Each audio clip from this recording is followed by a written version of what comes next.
Saludos, República Dominicana, para todas aquellas personas que nos siguen a través de las redes sociales, a través de Instagram, YouTube y en los diferentes canales de televisión. Les damos la bienvenida formal al coproductor de este programa, de este espacio, Abogado, Justicia y Sociedad, Miguel Bejarán. Buenos días, Miguel Bejarán. Sí, buenos días a los amigos y a las amigas que fielmente nos siguen a través de los diferentes medios de comunicación, tanto radial, televisivo y en todas las redes sociales, como siempre llevándole a ustedes un entrevistado de lujo en nuestro programa Abogado, Justicia y Sociedad. Bien, vamos a ver que usted por lo menos introduzca al invitado y también sus palabras de sapiencia. Así es. Como siempre. Vamos a introducir nuestro invitado especial en el día de hoy. Él es el profesor Guillermo García.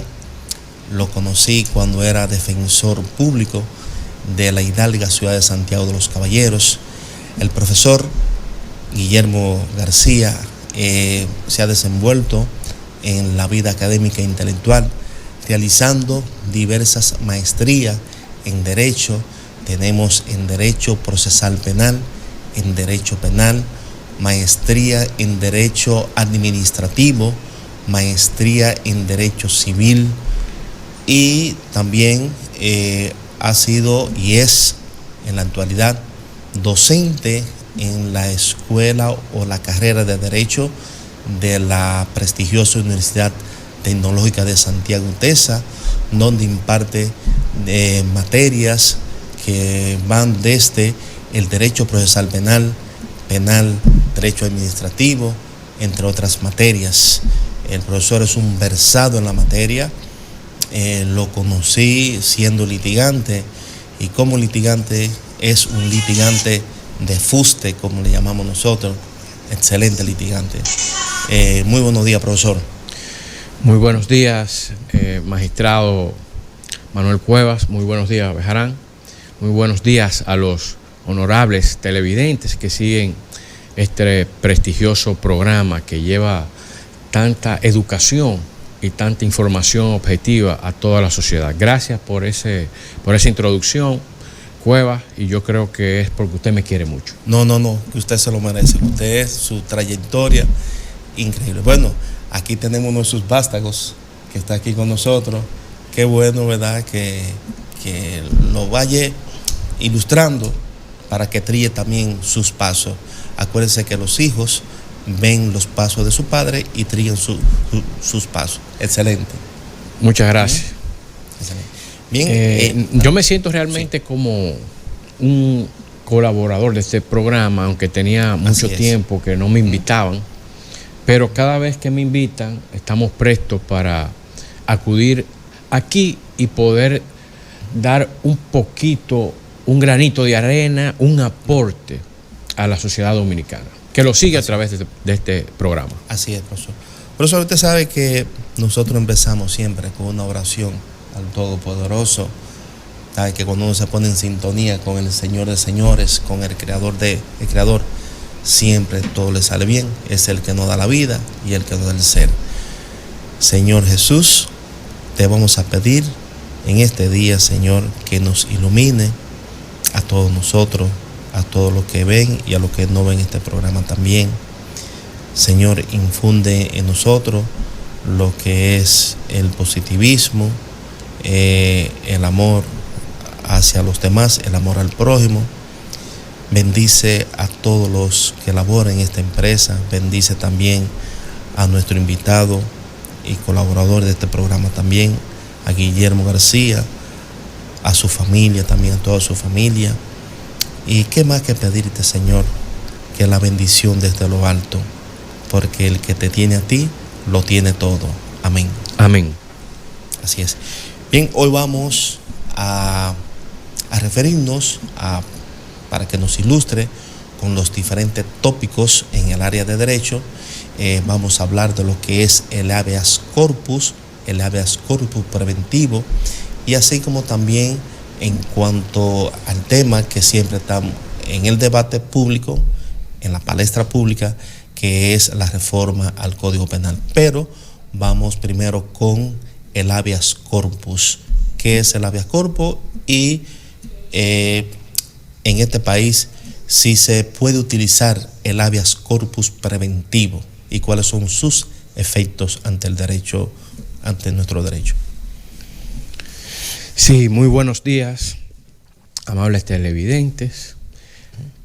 Inmediatamente pasamos a responder la pregunta del habeas corpus. ¿Qué es el habeas corpus? Y si existe una clasificación del habeas corpus en un habeas corpus ordinario y el habeas corpus preventivo. El habeas corpus es una acción constitucional establecida en nuestra Carta Magna que está específica y exclusivamente para garantizar la eficacia y la vigencia del derecho fundamental de la libertad. Recuerden ustedes que la libertad es un derecho fundamental no solamente contenido en la Constitución Dominicana, sino en tratados internacionales de los cuales es signataria la República Dominicana, como la Convención Americana de los Derechos Humanos, el Pacto Internacional de los Derechos Civiles y Políticos, la Declaración Universal de los Derechos Humanos. Y es la propia Constitución la que establece que esos derechos fundamentales tienen un rango constitucional. Entonces, tienen rango constitucional por el derecho convencional, la acción constitucional de habeas corpus, y tiene un rango constitucional porque es la propia Constitución que lo establece, pero a la vez tiene un rango legal porque el Código Procesal Penal también contempla esta acción para cuando una persona privada arbitrariamente, ilegalmente o irrazonablemente entonces pueda obtener la libertad utilizando esta acción constitucional. Eso es el habeas corpus. Ahora, ¿qué sucede con el habeas corpus preventivo? Que difiere un poco del habeas corpus ordinario, porque recuerden ustedes que la acción constitucional de habeas corpus está para garantizar el derecho de la libertad cuando está irregular, arbitrariamente o irrazonablemente en prisión por una persona o autoridad pública o institución pública o por una persona o institución privada inclusive. Entonces, es para la restitución en virtud de esta irrazonabilidad o esta ilegalidad o esta arbitrariedad. Ahora bien, el habeas corpus preventivo difiere de la acción constitucional del habeas corpus ordinario en ocasión de que en el habeas corpus preventivo, si bien es cierto que la persona no está en prisión absolutamente, hay una conducta, un comportamiento y también acciones que disminuyen el efecto absoluto de la libertad. En ese sentido, la persona no goza de su libertad plenamente, sino que está de una u otra manera restringida, tanto restringida por esa autoridad pública, que puede ser una autoridad pública o una autoridad privada. Es decir, que provisionalmente, de manera limitada, diríamos nosotros, goza de libertad, pero no plenamente, porque la misma es restringida en ocasión de ciertas acciones. Y el derecho de libertad es un derecho fundamental que toda persona goza y que naturalmente puede hacerlo transitando libremente por cualquier lugar, a cualquier hora y de cualquier modo, a menos que no haya una restricción excepcional decidida inclusive por un juez. Es decir, que como se trata del derecho a la libertad, que es constitucionalmente, nadie, absolutamente nadie, puede ser arrestado sino por una orden judicial. Y no solamente por cualquier orden judicial, sino que esa orden judicial debe emanar obligatoriamente, como lo establece la Constitución y el propio Código Procesal Penal y los instrumentos internacionales a los cuales hemos hecho referencia, debe estar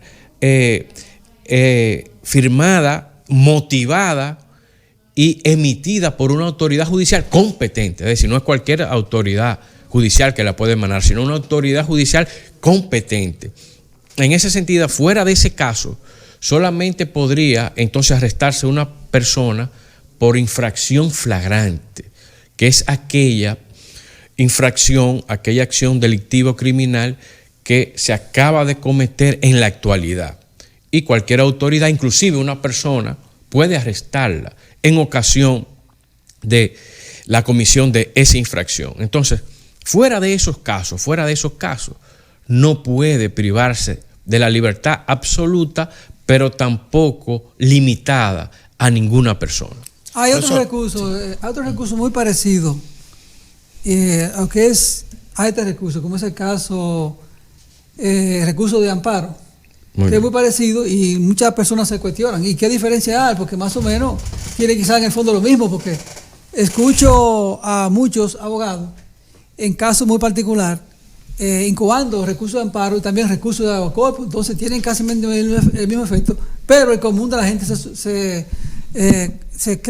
está confundido porque realmente son muy parecidos pero no lo entienden. Exacto.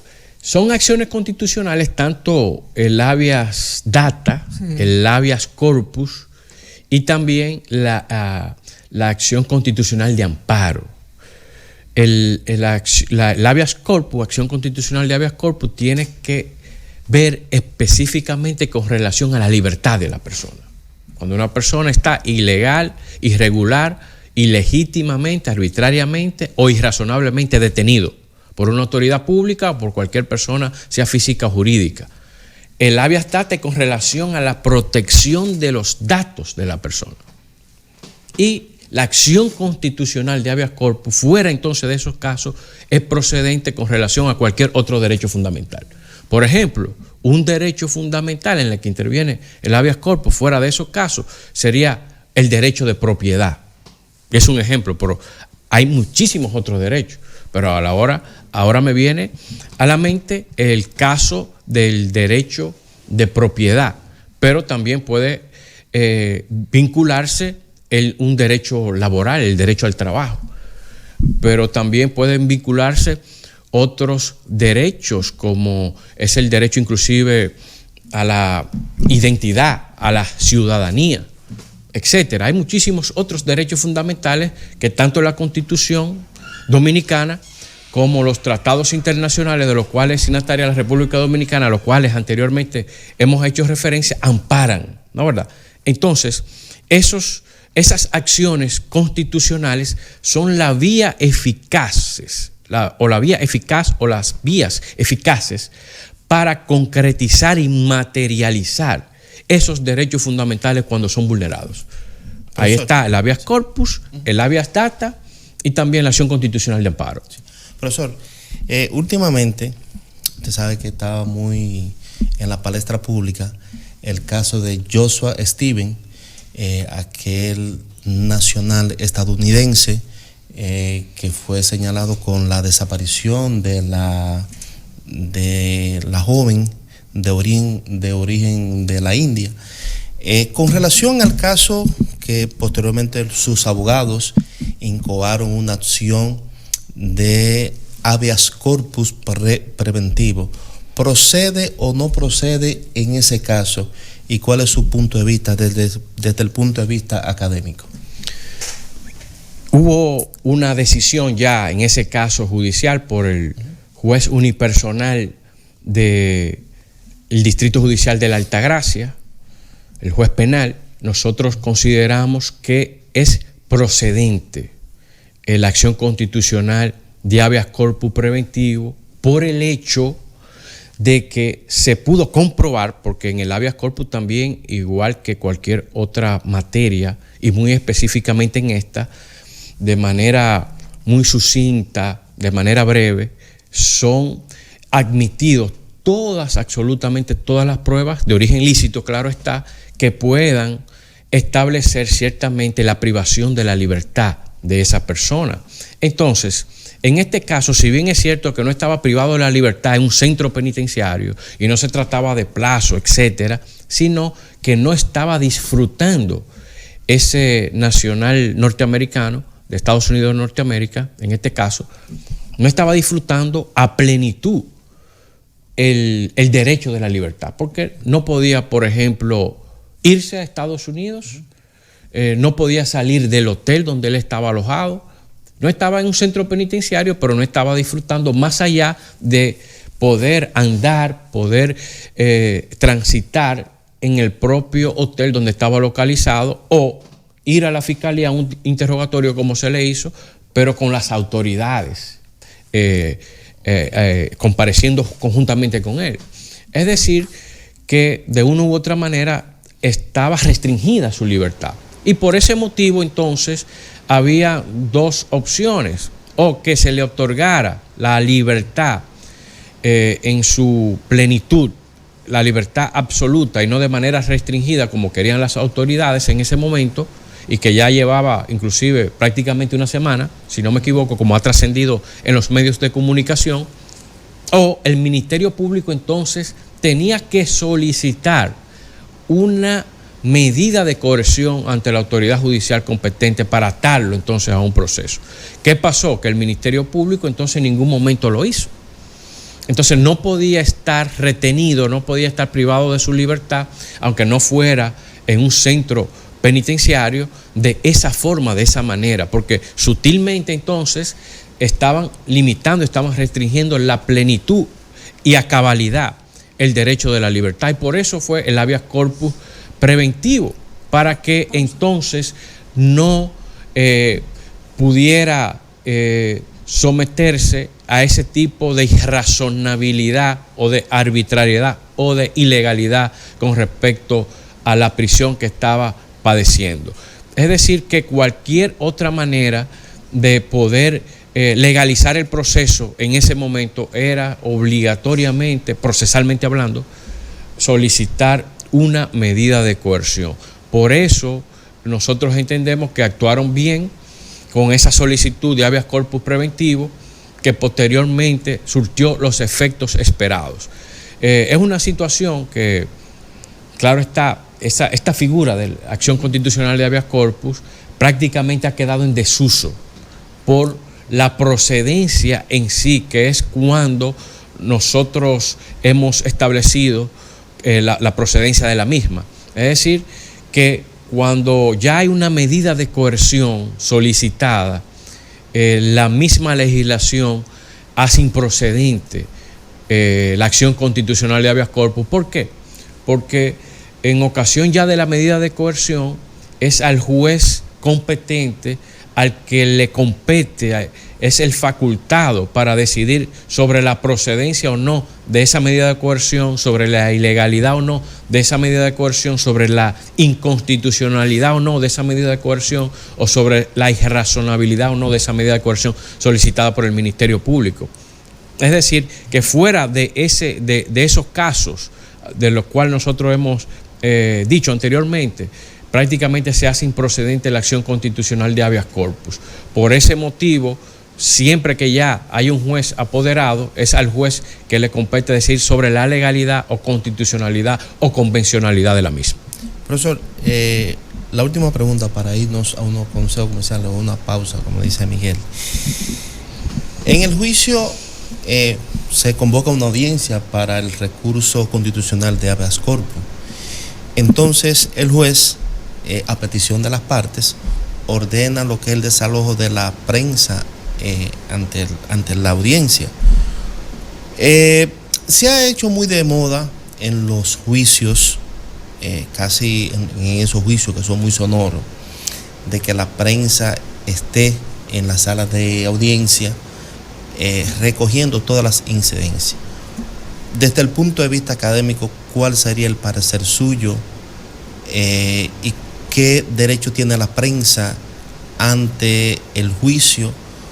¿Y qué se debe de hacer, por ejemplo, cuando una de las partes no quiere que esté presente en la audiencia porque quizás se van a tocar cosas íntimas o cosas que el imputado puede ser que hable o que no hable? ¿Cuál es su parecer en ese sentido? Bueno, en ese caso una acción constitucional de habeas corpus, recuerden ustedes que en materia penal, y como se trata del derecho a la libertad, y es un juez inclusive penal que conoce, pero ese juez penal se constituye como si fuese un tribunal constitucional, porque es una acción constitucional que está en ese momento decidiéndose. Y uno de los principios rectores es la publicidad. La publicidad. Y la prensa hace mucho más público lo que se sucede también con relación al principio de inmediación, lo que está sucediendo ahí en ese momento. ¿Qué dijeron los abogados? ¿Qué dijo el Ministerio Público? ¿Qué luego falló el juez?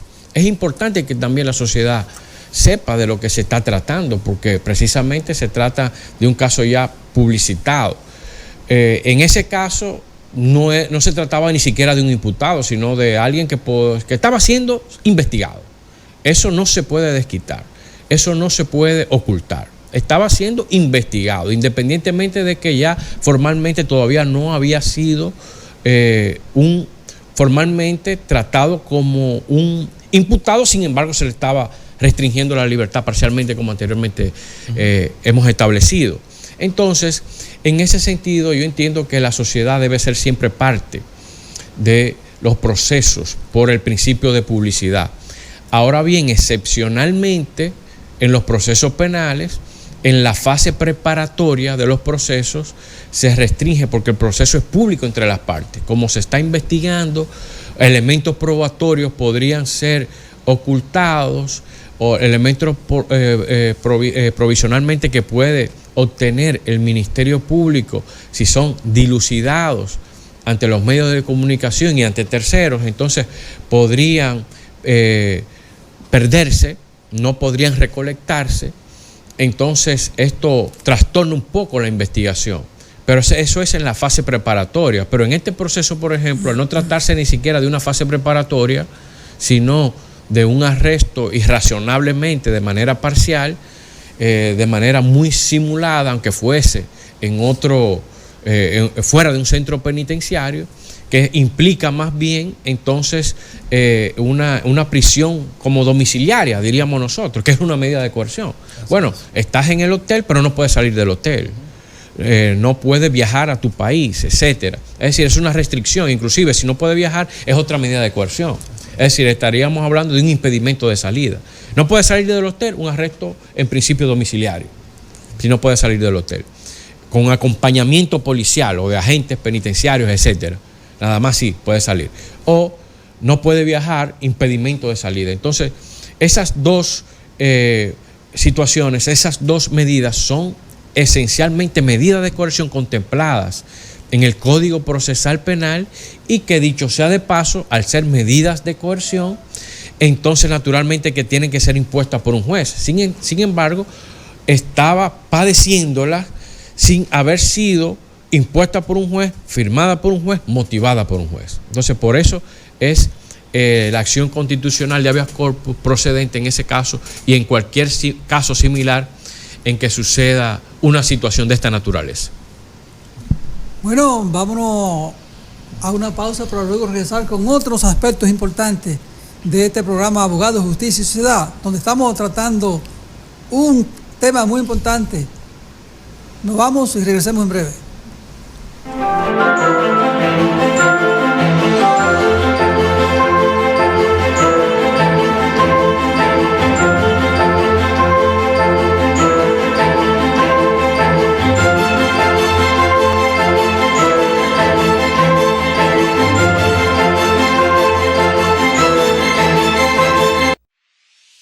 Año tras año hemos avanzado de la mano con nuestros asociados, apoyándonos mutuamente, tomando decisiones dignas en procura de su bienestar, construyendo un mejor porvenir para ti y los tuyos, fomentando la confianza que de buena fe nos ha hecho crecer y perseverar para alcanzar un mejor futuro.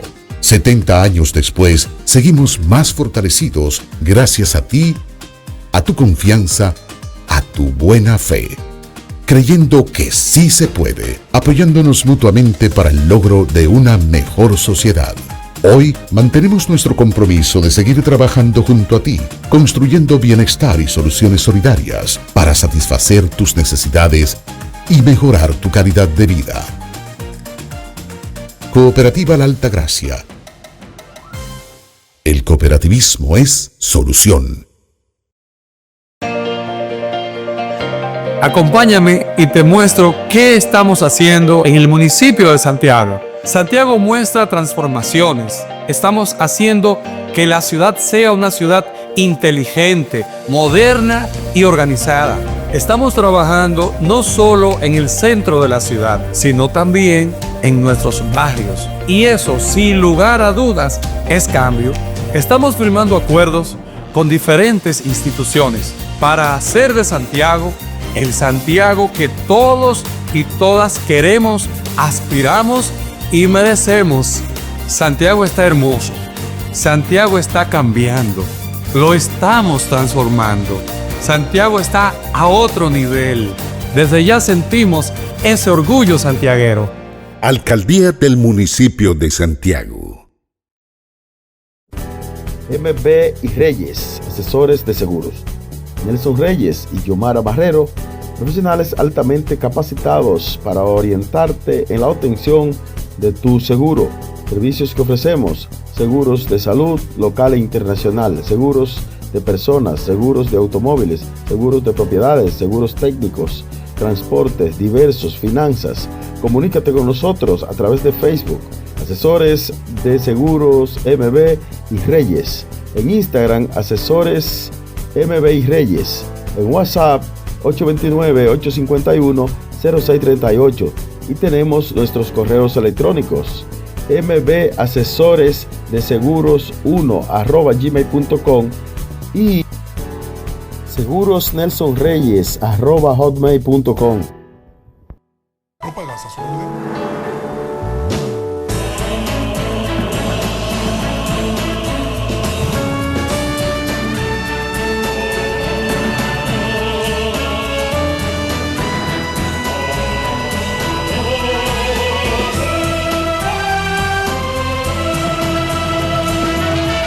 Por algo vendremos más. Filtros Robeida, la garantía de su salud. En Robeida usted encuentra todo lo que necesita para el tratamiento de su agua. Llámanos y le serviremos de inmediato. 809-581-8322 Santiago. Filtros Robeida, la garantía.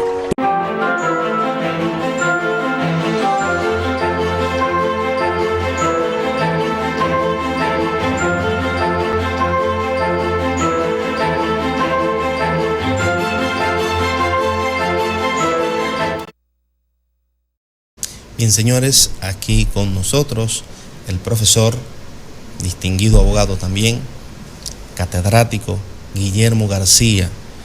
Con él estamos tratando los temas de derecho penal y no puede faltar en este conversatorio, exposición, lo que son la reforma al Código Penal Dominicano.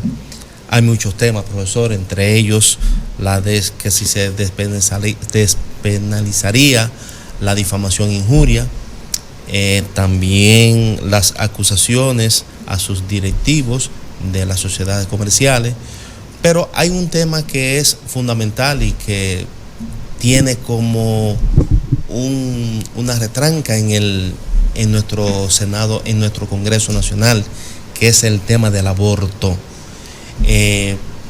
Vamos a escuchar de sus experiencias, profesor, en cuanto al aborto en el sentido lato sensu, en el sentido amplio, y si usted está de acuerdo o no con las 3 causales que se le quieren enmendar al aborto. ¿Cuál es su posición al respecto? Sí, es un tema que ha dificultado, diríamos nosotros, al extremo, la aprobación del Código Penal.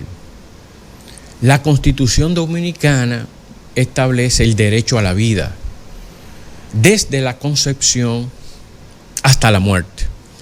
si nosotros aplicamos de manera exegética, de manera taxativa, no hay forma legal alguna, aunque nosotros sabemos cómo la jurisdicción y muchos jueces en todos los estamentos, en todas las jurisdicciones, desde la más inferior hasta la más superior, utilizan muchas veces muchos subterfugios para no aplicar ciertas normas que lamentablemente yerran o chocan con el estatuto del debido proceso y del respeto al Estado de Derecho. Pero en este caso, en específico, no se quiere que la ley contemple de manera exegética una excepción a la vida, como está concebido constitucionalmente. Es decir, que ha sido una lucha constante de grupos de presión defendiendo el derecho a la vida y pro vida, pero también otros grupos de feministas que establecen también de una u otra manera el derecho de la mujer. Es decir, que hay que ver jurídicamente la personalidad jurídica, por un lado, del feto. Constitucionalmente estamos hablando desde la concepción, que la vida prima desde que una criatura está en el vientre de la madre. Ya tendría personalidad jurídica, bueno, es la Constitución que lo establece. Pero si vemos a grosso modo la personalidad jurídica lato sensu de manera específica, entonces todavía no ha nacido. Es decir, podríamos estar hablando, por eso que no es un tema tan pacífico, podríamos estar hablando de una identidad real y efectiva, sin nombre, o la personalidad jurídica exclusivamente reside en la madre, que sí tiene un nombre, que sí tiene un apellido, que sí ya tiene derechos. Es decir, que ahí es que ha radicado esencialmente la lucha con relación al aborto relacionado a la personalidad jurídica, pero es la Constitución que lo establece. Entonces, en principio, deberíamos primero o modificar la Constitución para quitarle esa personalidad jurídica al feto desde la concepción, porque tiene vida desde ahí hasta la muerte, o excepcionalmente, como ningún derecho fundamental es absoluto, entonces excepcionalmente, para proteger entonces a la personalidad jurídica exclusivamente de la madre, se establecen unas excepciones. Entonces, ¿cuáles son esas excepciones? Bueno, las excepciones serían una malformación del feto que ponga en peligro entonces la vida de la madre, entonces tenga que decidirse en ese sentido por la madre y no por quien todavía no tiene personalidad jurídica propia, que es el feto, aunque constitucionalmente está concebido como que ya tiene vida y por eso necesita la protección. Pero esa malformación podría acarrear muchas veces, no solamente ni siquiera con la vida de la propia madre, sino con la misma vida del feto. Entonces no tendríamos vida ni con la madre ni con el feto. Entonces es una situación muchas veces difícil de poder considerarla, sino que siempre tendrá que analizarse la proporcionalidad que esté sujeta con una decisión muy razonable en ese sentido, la razonabilidad. Pero por otro lado, que una excepción, que son las violaciones, por ejemplo, sexuales, las violaciones incestuosas. Entonces, ¿dónde radica esta situación y esta excepción? En que hay tratados internacionales que establecen que ha sido concebido producto de una fuerza realizada por un tercero, entonces va a nacer una persona que no fue en ningún momento consentida por la madre, sino fue a raíz de una violación, ya sea por un tercero o incestuosa. Entonces, en ese sentido, es que se le otorga el derecho a la mujer en muchos países de que entonces pueda abortar. En esa misma tesitura, Guillermo, hay algunos juristas y doctrinarios que han propuesto que se apruebe una ley especial por separada y que se apruebe entonces lo que es el Código Procesal Penal. El Código Penal. Entonces, ¿estás tú de acuerdo más o menos que se haga una ley especial y que el Código se apruebe? Porque realmente se hace urgente que nosotros ya, como sociedad moderna, estemos acordes con un nuevo procedimiento. Sí, mira, yo soy de lo que entiendo que el Código Penal debe contener absolutamente, a medida que vaya evolucionando, entonces puedan ir modificándose tanto nuevos tipos penales, tanto nuevas sanciones y medidas de seguridad, penas, etcétera, pero en el propio Código Penal. Esta es una gran oportunidad. En vez de legislar y tener miles de legislaciones, nosotros podamos tener en un compendio, en un solo texto, la mayoría de los tipos penales, de las nuevas calificaciones jurídicas en un texto ya avanzado. Es decir, por eso que se quiere también el Código Penal, porque si no ya se hubiese estado legislando, por ejemplo, con relación al sicariato, que es uno de los nuevos crímenes que ya trasciende en nuestra sociedad. El sicariato, que es el crimen por encargo. Te encargo para que mates, asesines a una persona. Sin embargo, entonces quien encarga ese crimen, ese delito, no conlleva la misma pena que quien lo ejecuta. Es decir, entonces, ¿cómo puede ser? Y la sociedad se queda impactada, ¿no, verdad? Entonces, eso debe estar contenido no en una legislación especial, sino en el Código Penal. Que el sicariato como nuevo tipo penal, como nueva calificación jurídica, quede en el Código Penal, ¿no, verdad? Que no quede aislado en otras leyes. Por eso mismo, con relación al aborto, es el Código Penal que debe contenerlo. ¿Se aplica o no? Este es un país que va a legislar con respecto a esas excepciones que estarían contenidas en el Código Penal, o el país esencialmente no conllevaría esas tres causales. Simple y llanamente se sancionaría el aborto independientemente de lo que le suceda a la mujer. Ya, eso es todo. No, aquí no hay excepciones al aborto, sino que el aborto está criminalizado. No existe el aborto ni siquiera que la otra sección, el aborto terapéutico, ¿no, verdad? Ni por incesto, ni por ninguna causal, sino que el aborto queda criminalizado y punto, porque no estaría contenido, por ejemplo, en el Código Penal. En ese sentido, nosotros somos partidarios que si se va a legislar, sea en el Código Penal. Hay otros nuevos tipos penales, societarios, entendemos nosotros, que pueden incluirse en el Código Penal también, a raíz de esta reforma.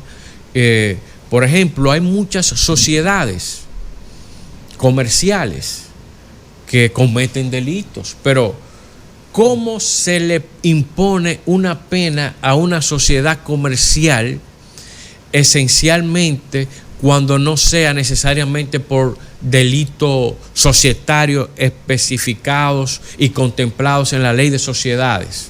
Fuera de ese contexto no hay forma. Entonces, las sociedades también cometen delitos y crímenes, ahora con la criminalidad transnacional.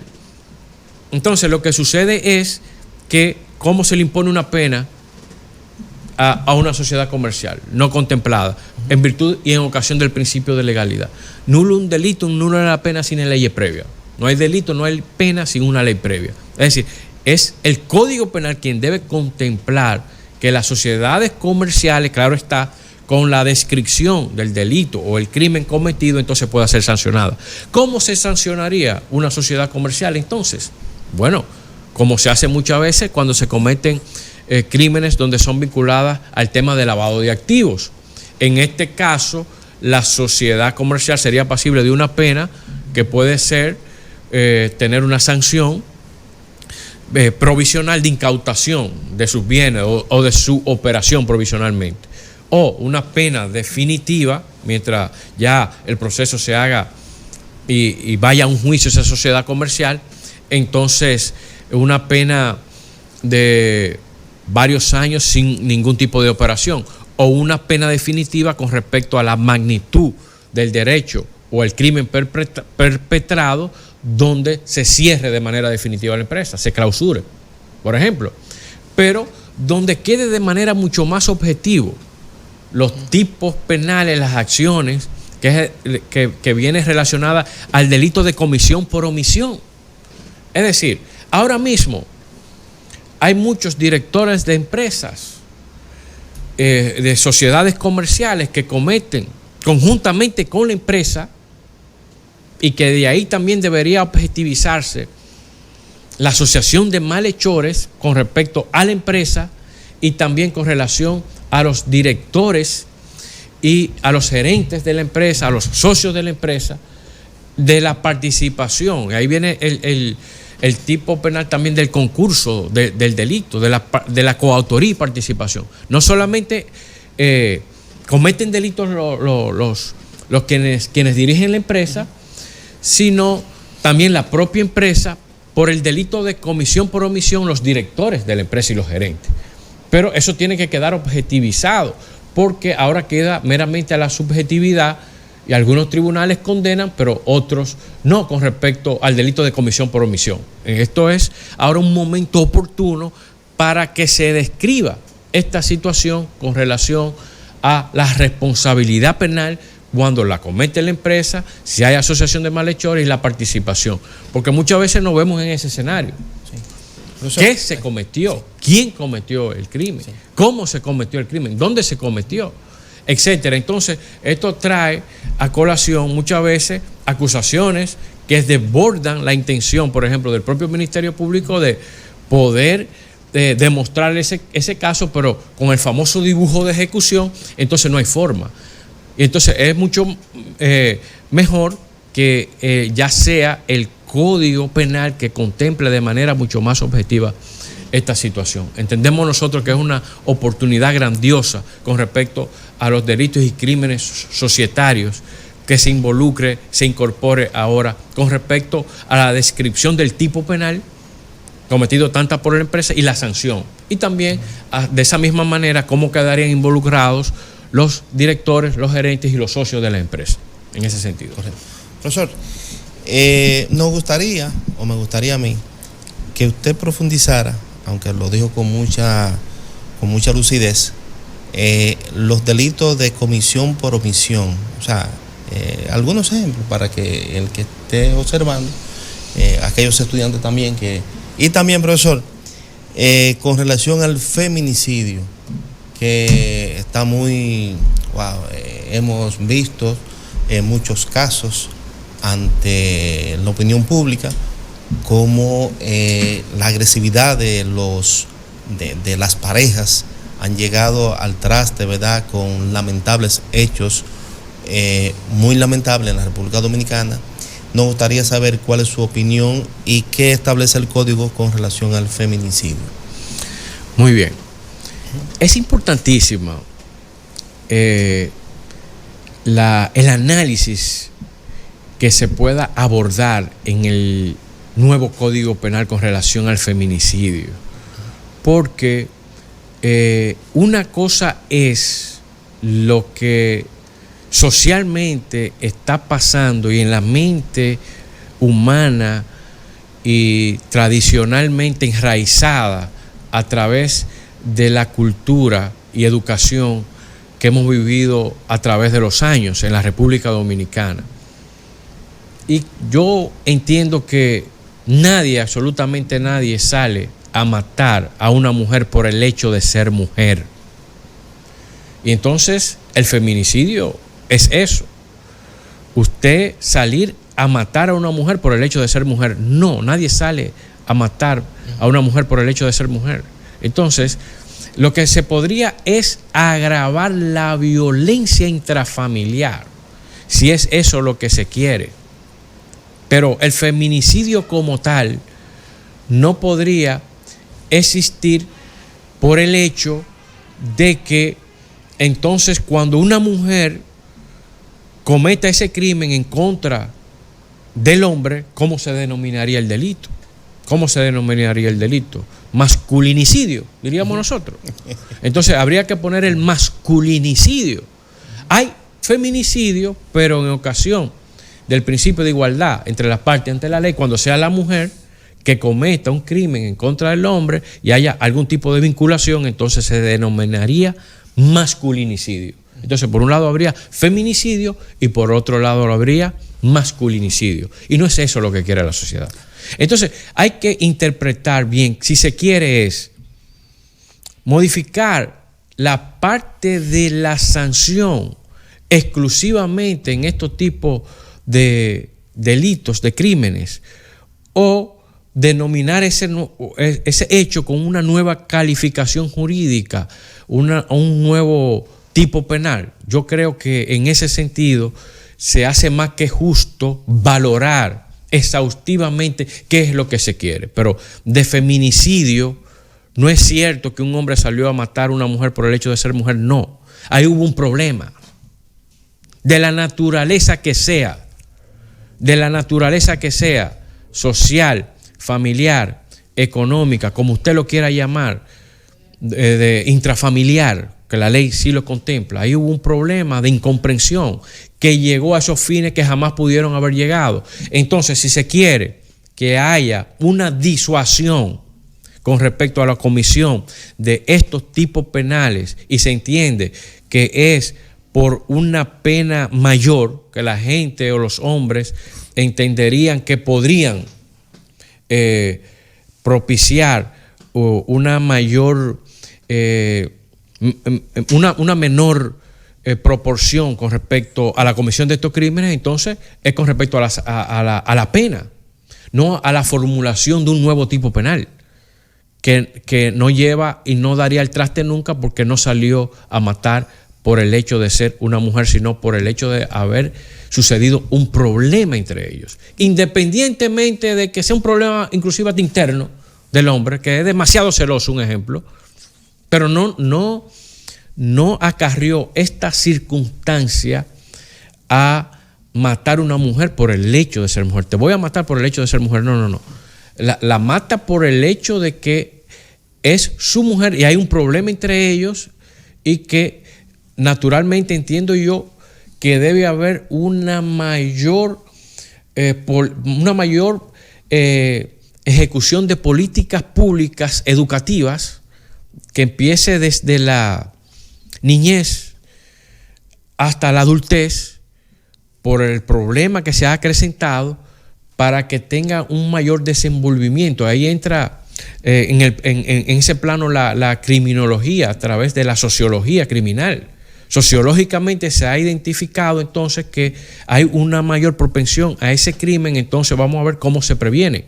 Si a través de la disuasión de la pena, por la teoría general de la pena con respecto a la prevención general de la pena, o la prevención específica de la pena, imponiendo penas mayores, pero no articulando y formulando un tipo penal que va a desintegrar el principio de igualdad entre la ley y entre las partes, porque entonces habría que poner masculinicidio obligatoriamente, porque hay mujeres, señores, y lo hemos visto, y ahí están las estadísticas, que también han propiciado y han perpetrado y han cometido acciones de violencia intrafamiliar en contra de sus cónyuges. Es cierto que es en una menor proporción, es cierto, pero independientemente entonces tendría que haber el masculinicidio, feminicidio y masculinicidio, y no queremos esto. Si se quiere agravar la violencia intrafamiliar, cuando sea por violencia un crimen, entonces, bueno, ver si ciertamente, entonces, eso es otra cosa, ver que cuando se cumpla la pena que le ha sido impuesta, entonces eso degenere en una menor proporción de casos y acontecimientos de esta naturaleza, porque no se podría imponer una pena por imponerla. Ahora, si se entiende que de esa manera se puede disuadir más, porque es otra persona, ¿tú crees que una persona que salga a matar una mujer porque tengan convivencia, o sea, estén casados, etcétera, por el hecho deja que previamente entonces inmediatamente vea el Código Penal y que déjame ver el Código Penal, a ver qué pena establece. No la voy a matar porque el Código Penal establece. No. Hay sucesos, están sucediendo cosas. Entonces, esas cosas que están sucediendo hay que analizarlas. Y por eso es que es mejor ir con relación a la prevención. Independientemente de que tampoco me cierro con relación a que haya una sanción mayor, siempre y cuando se analice que esta sea la causa. Bueno, la causa es que se le está imponiendo penas benignas a quienes cometan este hecho y se compruebe que se cometió ese hecho. Entonces vamos a, si ese es el caso, analizado mediante estadísticas científicas que demuestren eso, entonces que se incremente la pena, pero no que se formule un nuevo tipo penal, una nueva calificación jurídica cuando no tiene absolutamente nada que ver por el hecho de ser mujer. Porque si no, si alguien saldría a matar por el hecho de ser mujer, ahora mismo ¿cuántas mujeres no habría en la calle muertas? No, usted es mujer, te mato. Como sucede, por ejemplo, en otras latitudes del mundo, en otros lugares, que sí es una discriminación. Por ejemplo, hay mujeres que no pueden salir sin un velo, porque ya están cometiendo un delito, que tienen que andar vestidas de los pies hasta la cabeza, por ejemplo, en muchos países árabes. Entonces, en ese sentido, sí es por el hecho de ser mujer, ¿no verdad?, que la matan. No tenía el velo. Entonces, en la plaza pública es ejecutada esa mujer, por ejemplo. Eso sí, no cometió absolutamente nada la mujer. No, solamente por andar con la túnica. Pero aquí entonces el feminicidio no se contempla así de esa manera, sino que por circunstancias que sucedieron. Una cosa es la pena, otra es la nueva calificación jurídica. Guillermo, eso es lo que yo entiendo que los legisladores deben analizar en ese proyecto que ya entiendo yo que se debe originar, se debe aprobar por el hecho de que ya en el 2026 nada más y nada menos vamos para 200 años. Bueno, 200 años y es verdad que la sociedad dominicana en la parte final del programa, se merece que se apruebe. Ya nos han hecho señas que hemos finalizado. Sí. Nos quedaron unas cuantas preguntas porque ya hemos un gran expositor. Excelente. Excelente expositor. Sí. Entonces, y siempre ha sido así en los juicios. Cuando yo lo conocí allá en esos juicios, con el profesor también, con el que era director de allá, Isiano, sí. 2 estrellas. No, muchas gracias. El profesor Guillermo como el profesor Isiano también. Pero ustedes saben que estamos dispuestos a volver. Así Somos colaboradores de este programa. Claro. Y muchas gracias a todos los amables televidentes. Gracias. Bueno, nos queda despedirnos y una próxima edición estará siendo invitado y agradecerle a los amigos y a las amigas televidentes por la sintonía y les deseamos feliz fin de semana.